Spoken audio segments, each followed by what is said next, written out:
حاجی فەریق مەحموود کەسایەتی دیاری ڕابوونی ئیسلامی و ناوچەی هەورامان لە تەمەنی 58 ساڵیدا لە سلێمانی بەهۆی نەخۆشیەوە کۆچی دوایی کرد. حاجی فەریق لە ساڵی 1968 لە هەورامان لەدایک بووە. لە ساڵی 1970 چەکی هەڵگرتووە و بووە بە ئەندامی بزوتنەوەی ئیسلامی کە سوکارەکەی دەڵێن حاجی فەریق تابەر لە وەفاتیشی خزمەتی بەڕابوونی ئیسلامی کردووە و لە سەرکاری خێر و چاکە بەردەوام بووە.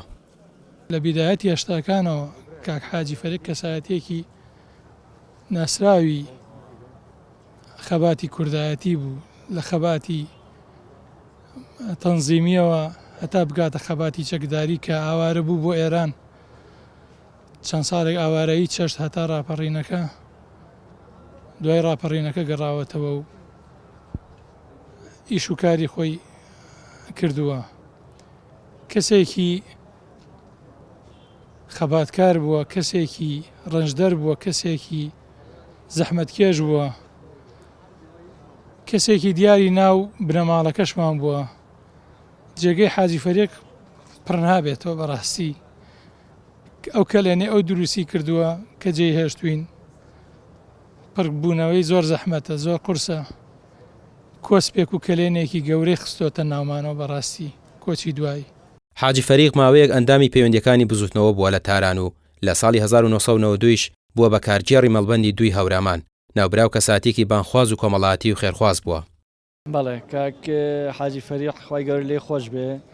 ئێمە سەردەمانێکی زۆرە پێکەوە بووین لە هەشتاکانەوە.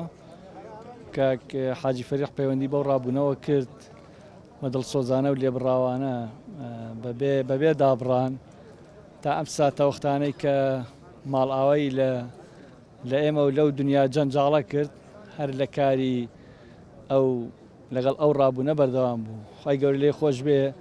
بەڕاستی خەڵکەکەیش وەفای هەبوو. ئەو برایانەی هاوسەنگەرەکانی خزم و کەسوکار هەمویان لە تەشیع جەنازە و لە نەخۆشی و لە سەردانی و لە دوعای خێر هەمویان بەشدار بوون. خوای گەورە هەمولای مۆفەقکە، خوای گەورە هەمومان عاقبەت خێرکە، لە بەهشتەبەرینەکەی خۆیان ئینشاڵڵا کۆمان بکاتەوە. کاک فەریق بەڕاستی ئەتوانین بڵێن یەکێک بوو لەو کەسانەی کە بە توێشوەوە ڕۆشت، چونکە لەگەڵ ئەو کاروانە بەردەوام بوو، ئەوەی کە توانی خزمەتی بەو کاروانە و بەو دینە کرد. خوای گەورە لێی خۆش بێ ئینشاڵڵا. بە ئامادەبوونی ژمارەیەکی زۆر لە خزمان و دۆستانی تەرمی حاجی فەریق مەحموود لە شاری سلێمانی و لە گۆڕستانی هەواری تازە بە خاک سپێردرا و ماڵئاوایی هەتا هەتایی کرد. ڕامیار عوسمان، کەناڵی پێام، سلێمانی.